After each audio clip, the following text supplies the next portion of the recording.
दोस्तों नमस्कार, मैं के मिश्रा ज्योतिष शोध सेवा संस्थान की तरफ से पुनः हाजिर हुआ हूँ। हम एक ज्योतिष शिक्षा कार्यक्रम चला रहे हैं, जिस कार्यक्रम के अंतर्गत ज्योतिष में कुछ विशेष बातों पर चर्चा कर रहे हैं। इसमें हमने एक श्रृंखला का शुभारंभ किया कि 9 ग्रहों की किस लग्न चार्ट में उनकी हम स्थिति को बताएंगे। अभी तक हमने सूर्य, चंद्र, मंगल और बुध इन 4 ग्रहों की चर्चा की। आज हम बात करते हैं देवगुरु बृहस्पति की। ये ग्रह मंत्रिमंडल में 5वां ग्रह है और अन्य ग्रहों से ये बड़ा ग्रह है। इसे देवगुरु की संज्ञा दी गई है कि इस ग्रह से प्रभावित व्यक्ति का स्वभाव और नेचर बहुत ही अच्छा होता है और वो धार्मिक प्रवृत्ति के व्यक्ति होते हैं। अब इसकी दृष्टियों की बात करते हैं कि 9 ग्रहों में 3 ग्रह ऐसे हैं जिनकी दृष्टियाँ अलग अलग होती हैं, जिसमें से आपका मंगल, बृहस्पति, शनि, राहु और केतु। बाकी सारे ग्रहों की दृष्टियाँ एक ही दृष्टि होती है, 7वीं दृष्टि। तो आज हम बात करते हैं बृहस्पति की। बृहस्पति की 3 दृष्टियाँ हैं, 5वीं, 7वीं और 9वीं। 5वीं दृष्टि से हमारा मतलब ये है कि ग्रह जिस स्थान में जन्म के समय किसी विशेष अक्षांश और देशांतर रेखा पर जब किसी व्यक्ति का जन्म होता है तो सारे ग्रह इस लग्न चार्ट में स्पष्ट रूप से लिखे जाते हैं, वो ग्रह स्पष्ट होते हैं। तो अगर मान लीजिए जन्म के समय गुरु की स्थिति इस स्थान में है तो यहाँ से ये 5वीं दृष्टि 1, 2, 3, 4 ये 5वीं दृष्टि को पर ये दृष्टिपूर्ण दृष्टि ये डालेगा। इसके बाद में 6वीं और 7वीं दृष्टि को ये पूर्ण 7वें स्थान को पूर्ण दृष्टि से देखेगा, 8वें और 9वें स्थान को पूर्ण दृष्टि से यह देखा। तो आज हम इसी बात पर चर्चा करेंगे, जिसे हमने एक तीर के द्वारा निर्देशित किया हुआ है कि लग्न में अगर गुरु है तो इस भाव को तो प्रभावित करेगा ही, साथ में 1, 2, 3, 4 ये 5वें स्थान को प्रभावित करेगा, 6 और 7 ये 7वें स्थान को प्रभावित करेगा, 8 और 9 9वें स्थान को प्रभावित करेगा। हमने यहाँ काल पुरुष की कुंडली को बनाया हुआ है। काल पुरुष की कुंडली में की शुरुआत मेष लग्न से होती है, तो लिहाजा मेष लग्न की आज हम बात नहीं करेंगे। आपकी कुंडली में यहाँ पर 1 नंबर की जगह मेष, वृष, मिथुन, कर्क, सिंह, कन्या, तुला इत्यादि राशियाँ हो सकती हैं। तो गुरु अगर यहाँ पर है, जातक के लग्न में अगर बृहस्पति की स्थिति होती है तो वो जातक धार्मिक प्रवृत्ति का व्यक्ति होता है।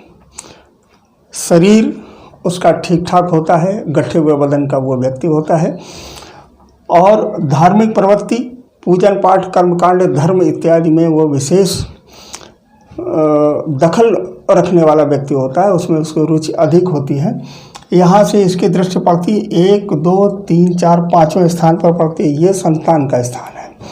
जब इस ग्रह की दृष्टि इस स्थान पर पड़ती है, ये पुरुष राशि है, तो इस स्थान में की वृद्धि होती है। मतलब हम ये कहें कि उस व्यक्ति के संतान की स्थिति अच्छी होती है, 2 से अधिक संतान होती हैं और ये स्थान शिक्षा का भी स्थान है, बुद्धि और विवेक का भी स्थान है। तो लिहाजा बृहस्पति अपनी दृष्टि से शिक्षा और बुद्धि, बल और विवेक को उच्च करता है, उसमें ये वृद्धि करता है। अब बात करते हैं 6, 7, 7वें स्थान में अगर बृहस्पति की दृष्टि पड़ती है तो ये इस स्थान को भी ठीक करता है और इस स्थान की भी वृद्धि करता है। ये पत्नी का भाव है और पत्नी के भाव में अगर बृहस्पति की दृष्टि पड़ती है तो अगर किसी जातिका की, अगर किसी कन्या या किसी महिला की कुंडली में अगर ये स्थिति होती है तो उसके पति से संबंध बहुत अच्छे होते हैं, पति से संबंध उसके अच्छे रहते हैं और पति का स्वभाव भी अच्छा होता है, धार्मिक प्रवृत्ति का होता है, लिहाजा वैवाहिक जीवन बढ़िया चलता है। अब यहाँ से इसकी दृष्टि 9वें स्थान में पड़ती है। 9वां स्थान धर्म का स्थान है, ये भाग्य का भी स्थान है। तो यहाँ से बैठ कर के व्यक्ति धार्मिक होता है, धार्मिक पूजन, कर्मकांड इत्यादि में उसकी रुचि अधिक होती है। अब बात करते हैं अगर गुरु की स्थिति दूसरे स्थान में हो,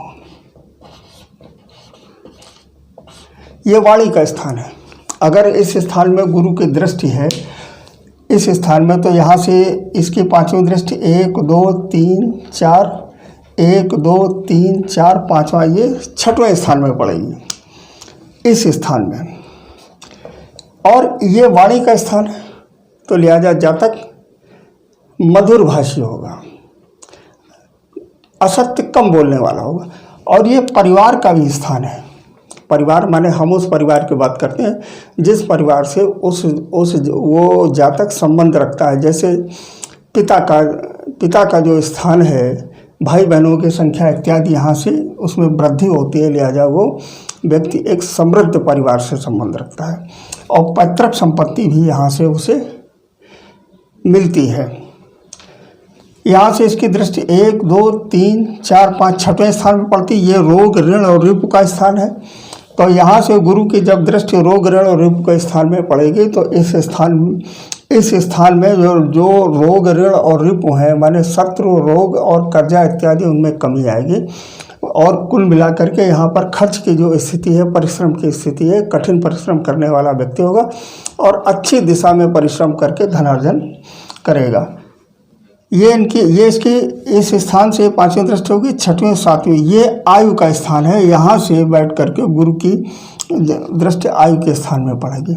तो लिहाजा आयु में वृद्धि होगी। आयु में किसी भी प्रकार का योग नहीं बनेगा, ना अल्पायु या मध्यायु इत्यादि, वो दीर्घायु खंड में जाएगा। उसका कारण है कि गुरु जो है, बृहस्पति एक दीर्घ काय ग्रह है और इस स्थान की वृद्धि करेगा। लेकिन शर्त यह है कि इस स्थान की राशि और इस पर पड़ने वाले ग्रहों को ही देखना चाहिए।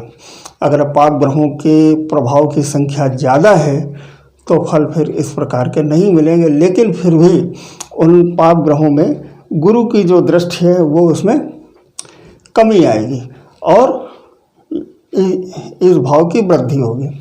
अब बात करते हैं तीसरे स्थान में गुरु की। अगर तीसरे स्थान में गुरु है, ये पराक्रम का स्थान है और साथ में छोटी मोटी यात्राओं का भी स्थान है और छोटे भाई बहनों का भी स्थान है। अगर इस स्थान पर गुरु की स्थिति है तो यात्राएं, अच्छी दिशा में यात्राएं करेगा। धार्मिक यात्राएं उसकी ज़्यादा होंगी, छोटी मोटी यात्राएं होंगी। देश भ्रमण की स्थिति अच्छी होगी और भाइयों से संबंध, छोटे भाइयों से संबंध बहुत ही अच्छे होंगे।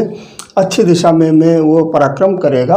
यहाँ से जो दृष्टि पड़ेगी 1, 2, 3, 4, 5, ये सातवीं दृष्टि इस स्थान पर फिर पड़ेगी तो इसके फल भी अच्छे मिलेंगे। अगर ये किसी कन्या की अगर कुंडली है तो पति से संबंध अच्छे रहेंगे। अगर किसी जाति का, किसी महिला की कुंडली है तो पति से संबंध अच्छे मिलेंगे। 1, 2, 3, 4, 5, ये पांचवी दृष्टि हो गई। छठवीं और सातवीं दृष्टि इस पर पड़ेगी। ये धर्म का स्थान है, इस पर भी अच्छे परिणाम प्राप्त होंगे। सातवीं, आठवीं और नवीं, 1, 2, 3, 4, 5, 6, 7, 8, 9, ये नवीं दृष्टि इस स्थान में पड़ेगी। ये कर्म का स्थान है। तो लिहाजा इस जातक का जो कर्म है, क्योंकि पराक्रम का सीधा संबंध कर्म से होता है कि वो पराक्रम किस दिशा में करेगा, तो लिहाजा धर्माचार, भागवताचार, ज्योतिष इत्यादि में उसकी रुचि ज़्यादा होगी और जीविकोपार्जन की दिशा भी वही होगी। अब बात करते हैं, अगर चौथे स्थान में गुरु है, ये माता का स्थान है। काल पुरुष की कुंडली में यहाँ पर कर्क राशि आई जिसका स्वामी ही चंद्रमा है। चंद्रमा मन सो जाता है। चंद्रमा मन और माता दोनों का कारक है। इस स्थान में गुरु बैठ करके इस भाव की वृद्धि करेगा माने इस भाव की बढ़ोतरी करेगा।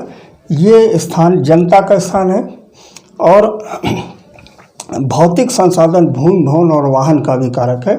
तो इस स्थान में गुरु बैठ करके जनता का स्थान, भूमि, भवन और वाहन इत्यादि में वृद्धि करेगा। साथ में माता से संबंध अच्छे बनाए रखेगा। माता का साथ अच्छा होता है, साथ में पैतृक संपत्ति भी उसे मिलेगी। यहाँ से पांचवी दृष्टि 1, 2, 3, 4, 5, पांचवी दृष्टि इस आयु के स्थान में पड़ेगी।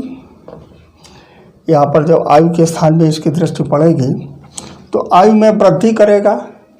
लेकिन ये इस भाव में उपस्थित राशि पर आधारित है कि इस भाव में जो राशि है उसका गुरु के साथ में क्या संबंध है और इस भाव पर पड़ने वाले अच्छे और बुरे भावों का, अच्छे और बुरे ग्रहों का प्रभाव कितने प्रतिशत है, उसी हिसाब से इस भाव का निराकरण करना चाहिए और अच्छे ढंग से देख लेना चाहिए कि हम इस भाव की गणना कर रहे हैं। तो इस भाव पर बृहस्पति की तो दृष्टि पड़ रही है, लेकिन साथ में जो राशि उपस्थित है, जैसे कालपुरुष की कुंडली में 8वीं राशि है जिसका स्वामी मंगल है, मंगल के साथ में बृहस्पति के अच्छे संबंध है, अच्छा रिलेशन है, ये शत्रु ग्रह नहीं है, तो लिहाजा इस भाव की वृद्धि होगी। लेकिन अगर यहाँ मकर और शनि जैसे ग्रह हों या राहु इत्यादि यहाँ पर उपस्थित हो तो इस भाव का आकलन तब उस तरह से करना चाहिए। यहाँ से बैठ करके 1 2 3 4 5 ये पांचवी दृष्टि होगी, छठवीं सातवीं दृष्टि कर्म भाव पर होगी, 8वीं और 9वीं दृष्टि ये व्यय भाव पर होगी। जब 9वीं दृष्टि व्यय भाव पर पड़ेगी तो यहाँ से हम जितना जो भी पैदा करते हैं, परलोक का भी स्थान है, तो लिहाजा गुरु की यहाँ से दृष्टि व्यय स्थान में पड़ेगी, लिहाजा व्यय की दिशा अच्छी होगी। धर्म के कार्यों में वो व्यक्ति व्यय ज़्यादा करेगा, साथ में परलोक की चिंता भी वो रखेगा, कोई भी कार्य इस तरह के नहीं करेगा जिससे परलोक बिगड़े। अब बात करते हैं, अगर 5वें स्थान में गुरु है, ये पंचम स्थान है, ये हम पहले भी जो है बता चुके हैं, ये संतान का स्थान है। इस स्थान में बैठ करके गुरु बुद्धि और विवेक की वृद्धि करता है और उसकी दिशा अच्छी होती है, लिहाजा एक अच्छी मानसिकता वाला ये जातक होता है। इसकी दृष्टि 1 2 3 4 5 पांचवी दृष्टि इस स्थान में पड़ी, ये धर्म का स्थान है। हम अभी बता चुके हैं कि गुरु की दृष्टि अगर इस स्थान में पड़ती है तो उस व्यक्ति का भाग्य उज्जवल होता है और धर्म की तरफ उसकी आस्था ज़्यादा होती है। 1 2 3 4 5 पंचम से पंचम 5 6 7 सातवीं दृष्टि लाभ के स्थान में पड़ेगी, तो लिहाजा इस स्थान पर दृष्टि अगर पड़ती है तो व्यक्ति को लाभ की स्थिति अच्छी होती है, लिहाजा लाभ उसे ज़्यादा होता है। लाभ इस कर्म पर भी उसका निर्धारण होता है कि कर्म वो किस तरह का कर रहा है, तो लिहाजा अगर वो उसका कर्म ठीक है तो उसे लाभ की स्थिति भी अच्छी बनेगी। 1 2 3 4 5 पांचवी दृष्टि हो गई, छठवीं सातवीं दृष्टि हो गई, 8वीं और 9वीं दृष्टि इस लग्न पर फिर पड़ेगी। जब 9वीं दृष्टि इस लग्न पर पड़ेगी तो लिहाजा जातक का आचरण, धार्मिक कर्मकांड में उसकी रुचि, धार्मिक प्रवृत्ति इत्यादि में वृद्धि होगी और शरीर का गठन मजबूत होगा। लिहाजा ये भी हो सकता है कि अगर गुरु के महादशा चल रही हो या गुरु के अलावा और अन्य ग्रहों का भी प्रभाव हो, तो हो सकता है कि वो जो शरीर उसका मोटा भी हो और ये अच्छी स्थिति फिलहाल यहाँ से बनेगी और जातक की मानसिकता इसकी ठीक रहे। अब बात करते हैं 6वें स्थान में अगर गुरु हो, ये रेबु का स्थान है। यहाँ पर एक अच्छा ग्रह अगर उपस्थित हो जाए, आ जाए, तो इस स्थान में अगर इस राशि इसके अनुकूल है तो शत्रुओं का नाश, शत्रुओं का दमन, कर्जे की स्थिति बिल्कुल नहीं रहती है। तो लिहाजा यहाँ पर गुरु बैठ करके इस भाव को और कठिन परिश्रम कर रही है, परिश्रम का भी स्थान है कि ये व्यक्ति परिश्रम करने वाला भी होता है। यहाँ से इसकी दृष्टि 1 2 3 4 5 पांचवी दृष्टि कर्म के स्थान पर, अभी हम बता चुके हैं कर्म के स्थान पर पड़ने वाली दृष्टि क्या प्रभाव होगा। 5 6 7 सातवीं दृष्टि इस स्थान में व्यय भाव पर पड़ेगी, लिहाजा गुरु की दृष्टि जिस भाव पर पड़ जाती है उस भाव की वृद्धि ही होती है। चूँकि व्यय का स्थान है तो लिहाजा व्यय की दिशा अच्छी होगी, व्यय का निर्धारण गुरु के माध्यम से अच्छी दिशा में होगा, माने अपव्यय नहीं होगा, मित व्यय की स्थिति बनेगी। धार्मिक कर्मकांड और अनुष्ठान, दान इत्यादि में यहाँ से बैठ करके व्यय होगा। 1 2 3 4 5 पांचवी दृष्टि, छठवीं सातवीं दृष्टि हो गई, 8वीं और 9वीं दृष्टि ये वाणी स्थान पर पड़ी। यहाँ से गुरु की दृष्टि वाणी स्थान पर पड़ेगी, तो लिहाजा जातक जिस परिवार से संबंध रखता है उस परिवार की समृद्धि ही होगी, माने एक भाई बहनों की संख्या अच्छी होगी, पैतृक संपत्ति भी उसे मिलेगी। अब बात करते हैं 7वें स्थान में अगर गुरु है, ये पत्नी का और विवाह का स्थान है। इस स्थान में बैठ करके अगर किसी जातिका की कुंडली, अगर किसी कन्या की कुंडली है तो इस स्थान में बैठ करके गुरु इस भाव की वृद्धि करता है। पति से अच्छे संबंध रखता है। यहाँ से पाँचवीं दृष्टि 1 2 3 4 5 पाँचवीं दृष्टि लाभ के स्थान पर पड़ेगी, तो लिहाजा लाभ की स्थिति यहाँ से बढ़ेगी। पति का अगर ये किसी कन्या की कुंडली है तो पति के लिए लाभ या स्वयं से अगर कोई कार्य कर रहे हैं तो लाभ की स्थिति अच्छी बनेगी। इस भाव में बृहस्पति बाधक ग्रह भी है, और यहाँ पर बृहस्पति बैठ करके उस भाव को करता क्या, वो पुनरावृत्ति करा देता है।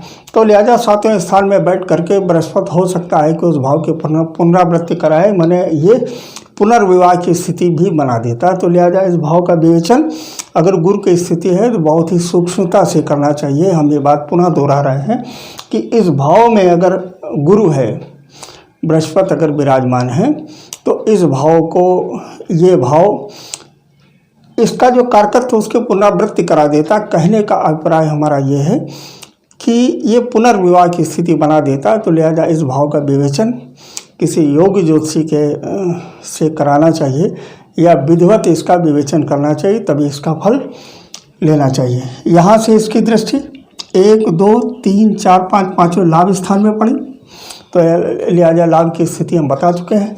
5 6 7 सातवीं दृष्टि लग्न पर पड़ेगी, लिहाजा लग्न का हम फल बता चुके हैं। 7 8 और 9 ये पराक्रम स्थान में पड़ेगी। तो जब बृहस्पति की दृष्टि पराक्रम स्थान में पड़ेगी तो पराक्रम की दिशा भी शुभ होगी, अच्छी होगी। अब बात करते हैं 8वें स्थान में गुरु की। ये आयु का स्थान है, साथ में पत्नी के परिवार का भी स्थान है। पत्नी के परिवार का स्थान, पत्नी के वाणी का भी स्थान है। तो लिहाजा इस स्थान में बैठ करके बृहस्पति, अगर इस भाव में बृहस्पति के अनुकूल राशि है, इसकी मित्र राशि है, तो इस भाव की वृद्धि करेगा। लिहाजा आयु में वृद्धि होगी और पत्नी की वाणी ठीक होगी। पत्नी का घर माने आपकी ससुराल भी ठीक होगी। यहाँ से इसके पाँचवीं दृष्टि 1 2 3 4 पाँचवीं दृष्टि व्यय स्थान में पड़ी। हम बता चुके हैं कि व्यय स्थान में अगर दृष्टि पड़ेगी तो व्यय की स्थिति क्या बनेगी। व्यय एक अच्छी दिशा में ये जातक व्यय करेगा। 1 2 3 4 5 6 7 सातवीं दृष्टि वाणी स्थान में पड़ेगी। तो लिहाजा मधुर वाणी और परिवार से हमारा अभिप्राय ये है कि हम उस परिवार की बात करते हैं जिस परिवार से जातक संबंध रखता है, जहाँ से उसका जन्म होता है। 1 2 3 4 5 6 7 8 और 9वीं दृष्टि इस पराक्रम स्थान में पड़ेगी। तो लिहाजा 9वीं दृष्टि पराक्रम, अच्छी दिशा में पराक्रम होगा, यात्रा करने का ये जातक शौकीन होगा। अब बात करते हैं 9वें स्थान में। 9वां स्थान ये धर्म का स्थान है। इस स्थान में गुरु बैठ करके पूजन, कर्मकांड और धार्मिक प्रवृत्ति बना देता है। साथ में पिता से अच्छे संबंध बना देता है और भाग्य वृद्धि होती है। यहाँ से इसकी दृष्टि 1 2 3 4 5 पाँचवीं दृष्टि फिर इस लग्न पर पड़ेगी। तो लिहाजा लग्न पर जब इसकी दृष्टि पड़ेगी तो लग्न में वही फल मिलेंगे जैसा जब लग्न में गुरु की स्थिति होती है। 1 2 3 4 5 6 7 सातवीं दृष्टि पराक्रम स्थान में पड़ी। तो लिहाजा पराक्रम इसका अच्छी दिशा में पराक्रम होगा, छोटे भाई बहन होंगे, छोटी मोटी यात्राएं होंगी और धार्मिक प्रवृत्ति का ये व्यक्ति होगा। 1 2 3 4 5 6 7 8 और 9 ये पंचम स्थान पर पड़ेगी। तो लिहाजा पंचम स्थान के भाव उसी तरह के मिलेंगे जैसा कि हम 5वें स्थान में बृहस्पति की स्थिति को बता चुके हैं। अब बात करते हैं 10वें स्थान में अगर गुरु है, ये सूर्य का स्थान होता है। 10वें स्थान में यहाँ काल पुरुष की कुंडली में 10 नंबर आया, माने मकर राशि है। मकर राशि में गुरु नीच का होता है। तो अगर किसी की मेष लग्न है तो गुरु यहाँ पर बैठ करके अच्छे केंद्र में गुरु अच्छे रिजल्ट नहीं देगा और अच्छे रिजल्ट चूंकि यहाँ पर गुरु नीच की स्थिति में होगा तो लिहाजा नौकरी, रोजगार इत्यादि में बाधाएं उत्पन्न करेगा। गुरु बाधक भी होता है। लेकिन अगर यहाँ 9 नंबर या 12 नंबर, 9 नंबर माने धनु राशि और मीन राशि अगर यहाँ है जो गुरु की स्वराशि है, गुरु की अपनी 2 राशियाँ हैं 9 नंबर और 12 नंबर, अगर ये दोनों राशियाँ हैं तो गुरु यहाँ से बैठ करके अच्छे रिजल्ट देगा। उसका जो कर्म होगा, कर्मकांड और ज्योतिषाचार, एक ज्योतिष में उसकी रुचि होगी। हो सकता है कि वो ज्योतिष का टीचर, ज्योतिष का अध्यापक या ज्योतिष में रुचि रखने वाला ये व्यक्ति बने। यहाँ से इसकी पांचवी दृष्टि 1 2 3 4 5, पांचवी दृष्टि वाणी स्थान पर पड़ेगी। वाणी स्थान पर उसी तरह के जो रिजल्ट मिलेंगे वो इस राशि पर निर्भर करता है कि अगर इसकी शत्रु राशि है तो हो सकता है वाणी पर अच्छे रिजल्ट ना मिले। 5 6 7वीं दृष्टि इस स्थान पर पड़ेगी, ये माता का स्थान है, लिहाजा इस भाव की वृद्धि होगी। 7 8 और 9 और 9वीं दृष्टि इस स्थान पर पड़ेगी, रोग ऋण और रिपु का स्थान है, इस स्थान पर पड़ेगी। अब बात करते हैं एकादश स्थान में अगर गुरु है, ये 11वां स्थान है। यहाँ पर अगर गुरु जन्म के समय गुरु की स्थिति अगर इस स्थान में है तो ये लाभ का स्थान है, ये लाभ का स्थान है। और यहाँ पर गुरु बैठकर लाभ की तो स्थिति बहुत अच्छी कराता है, लेकिन स्वास्थ्य में गिरावट ले आता है।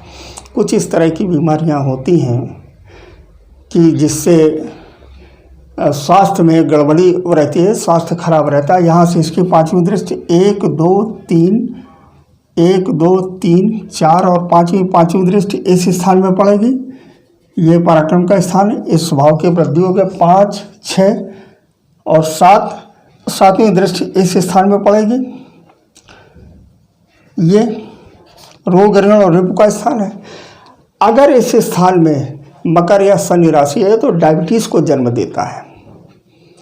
डायबिटीज़ आजकल बहुत ही प्रचलित बीमारी है, तो ख़ास तौर से जिन व्यक्तियों को डायबिटीज़ हो उनको ये देखना चाहिए कि बृहस्पति का संबंध हमारा कहीं 6वें भाव में शनि और राहु जैसे पाप ग्रहों से तो हमारा संबंध नहीं बन रहा है।